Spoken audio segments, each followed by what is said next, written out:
ما نستأنف لان عندنا يعني تحليلات كثيره جدا. خليني اديكم انفراد. مش اديكم انتوا، اديهم هم. اهو ده مباراه الزمالك وسانجا. هنشوف الهدفين. هنشوف دي الاول الاجواء، يعني احنا لازم نمتع المشاهدين يا كابتن مجدي. دي جت ازاي دي بقى؟ اللي بيتفرجوا على تن لازم يعرفوا ان تن قادره على كل شيء بحمد الله. سلام. دي اجواء ما قبل المباراه.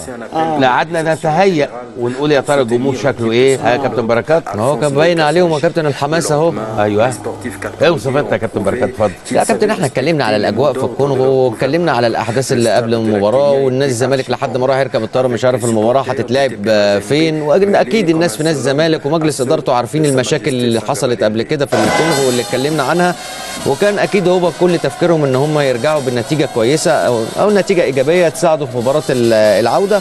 شفنا الاجواء وشفنا الحكم وشفنا وفرحنا لما سمعنا ان في جون تعادل وان الزمالك اتعادل وقلنا الدنيا بقت كويسه. على فكره ارجع اللقطه دي. ده ايوه ده رئيس ايه بقى؟ نادي مازيمبي. لابس التيشيرت بتاع سانجا وكان بيؤازرهم. من اغنى اغنياء افريقيا على فكره بالمناسبه يعني. اتفضل يا كابتن بركات. وزار كلهم اغنياء يا كابتن هناك في الكونغو. هو ورئيس نادي مازيمبي برضو كده يعني. هو كل رؤساء الانديه هناك. المهم يا كابتن انا شايف من وجهه نظري رغم الاجواء دي، انا شايف نادي الزمالك خلاص. نادي الزمالك اتغير. اتغير محليا، ونادي الزمالك اتغير افريقيا. نادي الزمالك دلوقتي بقى بيكسب بره وجوه. ده الجون اهو. ده الجون اهو يا كابتن.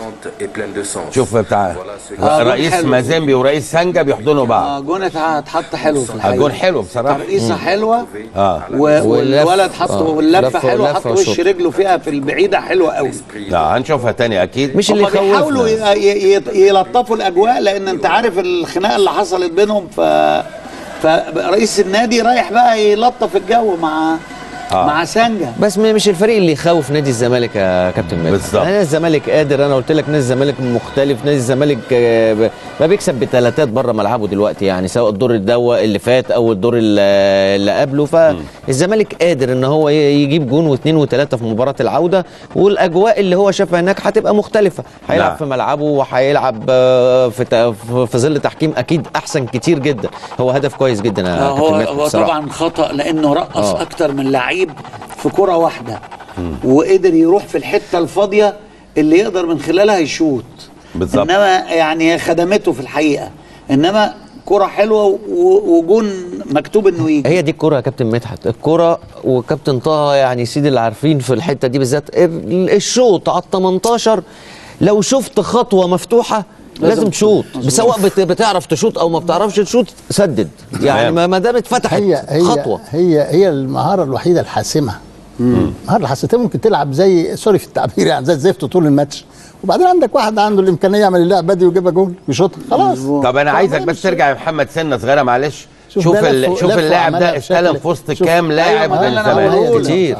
كتير كام لاعب من الزمالك. عد كده معايا كام لاعب دول؟ 1 2 3 4 5 6 7 لعيبه يا كابتن. 7 لعيبه وفي واحد بره الكادر مش باين. 8 ضد 3. وبعدين شوف هيستلم ويلف ازاي. زي ما بيقول الكابتن بركات، انت لو لقيت الزاويه او لقيت فرصه تهديف بص هيلف ازاي. خلي بالك. هي مشيت معايا يا كابتن مدحت. والتاني بصوا ده هي مشيت بصراحه.